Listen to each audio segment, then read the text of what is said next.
শুভ সকাল বন্ধুরা, একটি নতুন সকাল আর তোমাদেরকে সাথে নিয়ে আমার আজকের ব্লগটা আমি শুরু করছি।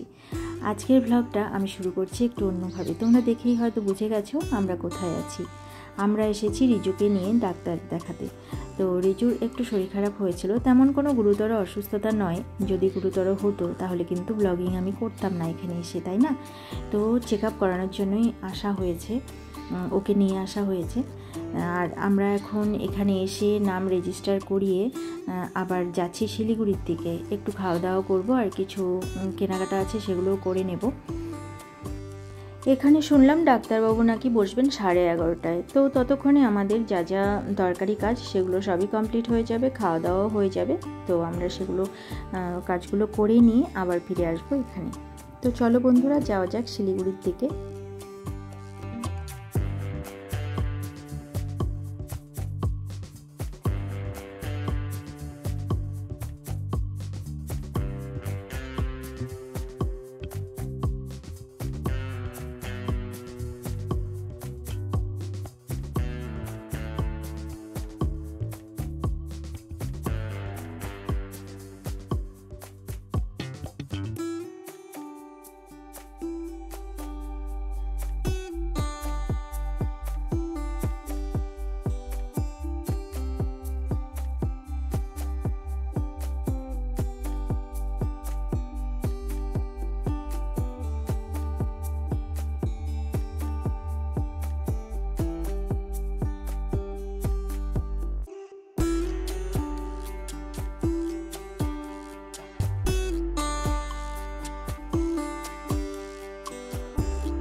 আমরা পৌঁছে গেছি শিলিগুড়িতে। এখন আমরা যাচ্ছি খেতে নেতাজি কেবিনে। সেখানে চা, তারপর ডিম টোস্ট বা স্যান্ডউইচ, যাই হোক কিছু একটা খেয়ে নেব।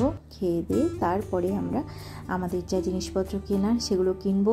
আর দোকানগুলো এখনও কিন্তু সেভাবে খোলেনি। কয়েকটা দোকান খুলেছে, আবার কয়েকটা এখন খুলে সাজাচ্ছে। কেউ হয়তো জল দিয়ে সামনের দিকটা ধুয়ে দিচ্ছে, কেউ ঝাড় দিচ্ছে, এইগুলো করা হচ্ছে। আর আমরা এখন এসেছি জিনিসপত্র কিনতে। তাহলে কি হয় বলো, আগে খেয়ে নিই, তাতে একটু সময়টা লাগবে আমাদের খেতে, ততক্ষণে হয়তো দোকানপাট খুলে যাবে। তো আমাদের বিশেষ করে রিজুর জন্য জুতো নেব, শ্রী লেদার্সে যাব।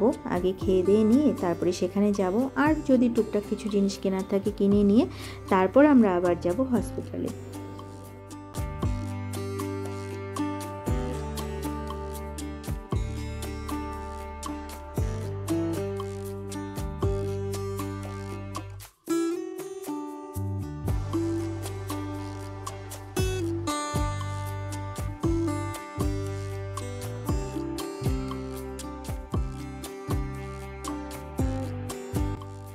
আমরা পৌঁছে গেছি নেতাজি কেবিনে। দেখো আমরা এখন এখানে বসেছি আর চায়ের অর্ডার দেওয়া হয়েছে। চায়ের সাথে যা যা খাবো সবই অর্ডার দেওয়া হয়ে গেছে। এখন আমরা বসে আছি খাবারের অপেক্ষায়, কারণ বাড়ি থেকে শুধু চা বিস্কুট খেয়ে এসেছি সকালে, তারপরে তো আর কিছু খাওয়া হয়নি। খিদে পেয়ে গেছে প্রচণ্ড, বিশেষ করে রিজুটার খিদে পেয়ে গেছে, মুখ চোখ শুকিয়ে গেছে। আর এই যে দেখো নেতাজি কেবিন, আমাদের নেতাজির ছবিও এখানে আছে, তো সেটাও একটু তোমাদেরকে দেখিয়ে দিলাম। আর এই যে জানালা দিয়ে বাইরের দিকটাও তোমাদেরকে একটু দেখিয়ে দিচ্ছি।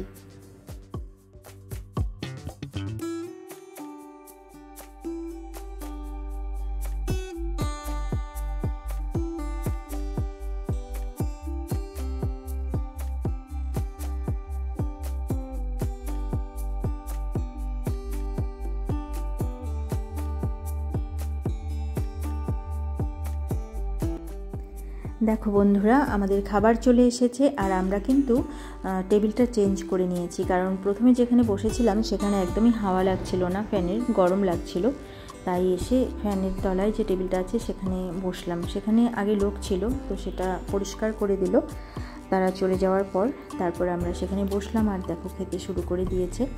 ডিমের অমলেট, তারপর টোস্ট, তার সাথে আছে চাটা এখনও দিয়ে যায়নি, এখনই হয়তো চা নিয়ে আসবে। তো আমরা খেয়ে নিই, তারপর আবার কথা বলছি।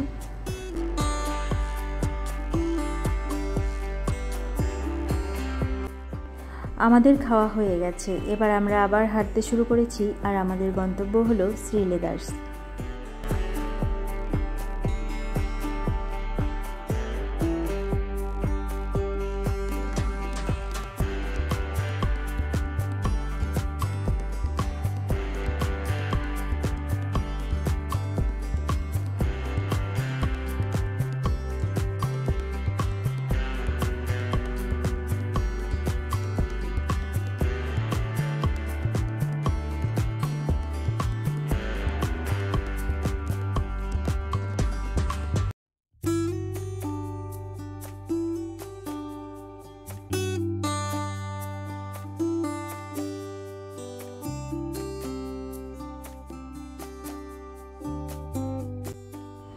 আমরা হাঁটতে হাঁটতে পৌঁছে গেলাম শ্রী লেদার্সে। আর এসে দেখি এখানে এখনও দোকান খোলা হয়নি, স্টাফরা কেবল পৌঁছলেন।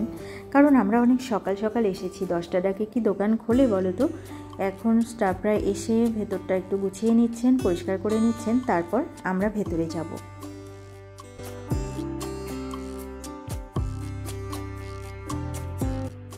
আমাদের যা যা কেনার ছিল সবই কেনা হয়ে গেছে। এবার আমরা আবার ফিরে যাচ্ছি নেউটিয়ার দিকে। সকাল থেকে রিজুকে নিয়ে টেনশন করছিলাম মনে মনে, কিন্তু এখন সেই টেনশনটা আস্তে আস্তে বেড়ে যাচ্ছে, কারণ এখন গিয়েই ডাক্তার দেখাবো। ডাক্তারবাবু যে কী বলবেন সেটা নিয়ে ভাবছি। একবার ভাবছি না কিছুই হয়নি, আবার ভাবছি না কী যে বলবেন। তো সেই চিন্তা কিন্তু মনের মধ্যে এখন আরও ঘুরে ফিরে বেশি হচ্ছে চিন্তাটা। তো যতক্ষণ না ডাক্তারবাবুকে দেখাচ্ছি ততক্ষণ আর শান্তি পাচ্ছি না। আর দেখো নেউটিয়ার দিকে যেতেই ভেতরে এই যে ফুলের টবগুলো সাজানো আছে, তারপর বিভিন্ন রকম খাবারের দোকান, তারপর জিনিসপত্রের দোকান, সেগুলো এখনও খোলেনি সব। বেলা যত বাড়ছে দেখি ধীরে ধীরে একটা দুটো করে দোকান খুলছে।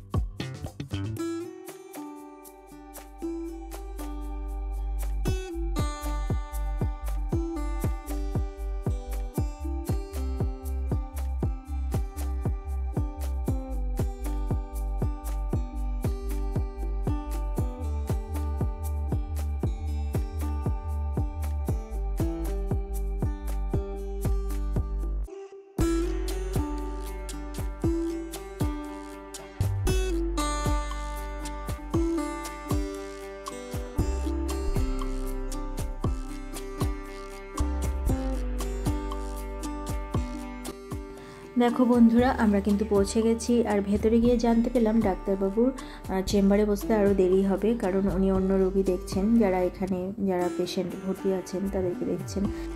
তাই আমি রিজুকে নিয়ে চলে এলাম পিৎজা হাটে। ও পিৎজা খাবে বলছিল, তো ওকে খাইয়ে নিয়ে আবার আমি চেম্বারের দিকে, মানে হসপিটালের ভেতরের দিকে যাচ্ছি। আজ এত রোদ আর এত গরম, বাইরে বেরিয়ে কিছুতেই থাকা যাচ্ছিল না, মনে হচ্ছিল যেন গা হাত পা জ্বলে যাচ্ছে। আর ওই হসপিটালের ভেতরে থাকতে বেশ আরামই লাগছিল, কিন্তু সেখানে এত ধরনের পেশেন্ট আছে, সেগুলো সর্বক্ষণ চোখের সামনে দেখতেও যেন কেমন লাগছিল, খুব কষ্ট হচ্ছিল। বিশেষ করে রিজুর খুব খারাপ লাগছিল, ওখানেও বেশিক্ষণ থাকতে চাইছিল না চারিদিকে এইসব পেশেন্টদের দেখে। তো তবুও ওখানে বসে থাকতেই হবে, কারণ বাইরে থাকার কোনো উপায়ই নেই।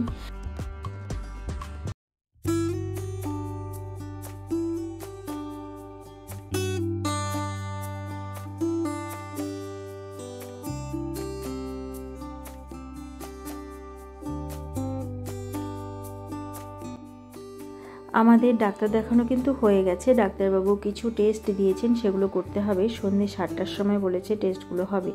তাই আমরা চলে এলাম সিটি সেন্টারে। রিজুকে একটু খুশি খুশি রাখার চেষ্টা করছি, কারণ সর্বক্ষণ ওই হসপিটালের ভেতরে যদি থাকে আর এত পেশেন্ট দেখে তাহলে বাচ্চাটার খুব অসুবিধে লাগছে ওর, ও থাকতে চাইছে না ওখানে। তো টেস্ট যখন দিয়েছে আমাদেরকে তো এখানে থাকতেই হবে, তাই কি করে সময় কাটাবো, চলে এলাম সিটি সেন্টারে। আর এখানে ভেতরে এসে রিজুর কিন্তু বেশ ভালোই লাগছে। সব দিকে আলো ঝলমলে সব শপিং মলগুলো দেখা যাচ্ছে। জিনিস কেনা হোক না হোক, জিনিসগুলো দেখবে, ঘুরবে, লোকজন দেখবে, তাহলে ওর মনটা একটু ভালো লাগবে, তাই না? কারণ সকাল থেকে সারাটা দিন, সকাল বলতে সেই ভোরবেলা থেকে, আমরা তো অনেক ভোরে বেরিয়েছি, তো সেই ভোরবেলা থেকে সারাটা দিন এইভাবে বসে, তারপর আবার হসপিটালের ভেতরে বসে থেকে কাটানো, তারপর ডাক্তার দেখানো, এইসব করতে করতে না ওর মনটা ভীষণ খারাপ হয়ে গেছে। আর ও সারাদিনই খুব ক্লান্ত হয়ে পড়েছে। তো এখানে এসে ওর একটু ভালো লাগবে, তাই ও যেভাবে ভালো থাকে, ওর মনটা ভালো থাকে, সেটাই আমরা করার চেষ্টা করছি।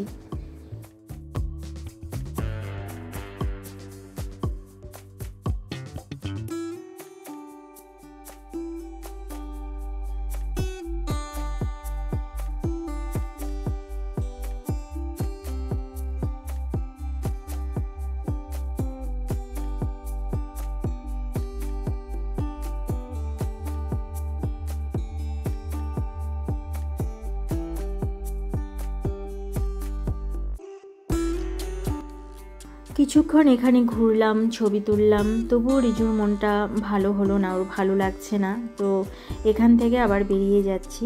দেখি বাইরে গিয়ে একটু বসি, খোলা হাওয়া পেয়ে ওর যদি একটু ভালো লাগে মনটা বা শরীরটা। তো এখানে এসে গাছের ছায়ায় বসলাম। লোকজন যাচ্ছে, তাদেরকে দেখছি। এই যে ডগিটা এখানে শুয়ে আছে, ওকে নিয়েও রিজুর সঙ্গে আলোচনা করছি, কারণ ও কুকুর খুব ভালোবাসে। তো ওদেরকে নিয়ে একটু যদি আলোচনা করি বা ওর সঙ্গে গল্প করি, তাহলে কিন্তু ওর ভালো লাগার কথা, ভালো লাগবে। আমি একটা জিনিস সবসময়ই খেয়াল করি, যে শুধু আমি কেন, তোমাদের সাথেও এটা নিশ্চয়ই হয়, সবার সাথেই হয়, যে সময়টা আমাদের খারাপ, সেই সময়টা না সহজে কাটতে চায় না, সেই দিনটা সহজে কাটতে চায় না। দিনটা মনে হয় কত যেন বড়, আর যে দিনটা আনন্দের, সেই দিনটা কিন্তু খুব সহজেই চট করে কেটে যায়, তাই না? যাই হোক বন্ধুরা, যে কারণে এতক্ষণ থেকে বসে থাকা, আমাদের সারাদিন এই কষ্টটা করা, রিজুর যে মেডিকেল টেস্ট সেটা হয়ে গেছে, সেটার রিপোর্টও ভালো এসেছে, আর আমরাও একটু স্বস্তি পেয়েছি। এবার আমরা যাচ্ছি বাড়ির দিকে। আবার রিজু বলল যে ও সিটি সেন্টার যাবে আরও একবার, ও ঘুরে দেখতে চায়। তখন টেনশন হচ্ছিল ওর, সেই জন্য ভালো করে ঘুরে দেখতে পায়নি।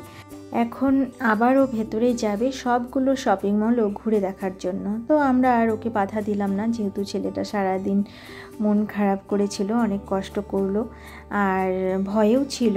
ডাক্তার দেখানো তো একটু ভয় লাগবেই, আমাদেরই লাগে, বাচ্চাদেরও তো লাগারই কথা। তাই আমরা ওর এই ছোট্ট ইচ্ছেটা পূরণ করার জন্য আবার চলে এলাম সিটি সেন্টারের ভেতরে। আমাদের আর হাত পা চলছে না, হাঁটতে ইচ্ছে করছে না, কিন্তু তবুও কি করা যাবে, ওকে খুশি করার জন্য এইটুকু তো করতেই হবে, তাই না?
ঘুরতে ঘুরতে এবার এসে আমরা এখানে দাঁড়ালাম। রিজু কয়েকটা ফটো তুলবে, ওর বাবা ওকে ফটো তুলে দিচ্ছে, আমি এখন ভিডিও করছি। দেখো, ফটো তুলে নিয়ে তারপরে আবার আমরা এখান থেকে ঘুরতে ঘুরতে বেরিয়ে যাব।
সিটি সেন্টার থেকে বেরিয়ে আমরা চলে এসেছি শিলিগুড়িতে। আবার শিলিগুড়ি থেকে বাস ধরে এখন আমাদের গন্তব্যে আমরা রওনা দিয়েছি। আর বন্ধুরা, আজকের মতো ভ্লগটা আমি এখানেই শেষ করছি। আবার অন্য কোনো দিন অন্য কোনো নতুন ভ্লগ নিয়ে তোমাদের সামনে হাজির হয়ে যাব। ততক্ষণের জন্য তোমরা ভালো থেকো, সুস্থ থেকো আর হাসি খুশি থেকো। আমার এই ভ্লগটা যদি তোমাদের ভালো লেগে থাকে তাহলে একটা লাইক করে দিও। আজকের মতো এখানেই আসছি, ভালো থেকো তোমরা সবাই। তোমাদেরকে আরেকটা কথা জানিয়ে দিই, তোমাদের রিজু কিন্তু ঈশ্বরের কৃপায় আর তোমাদের আশীর্বাদে ভালোই আছে, সুস্থ আছে। এই বলে ব্লগটা আমি শেষ করছি।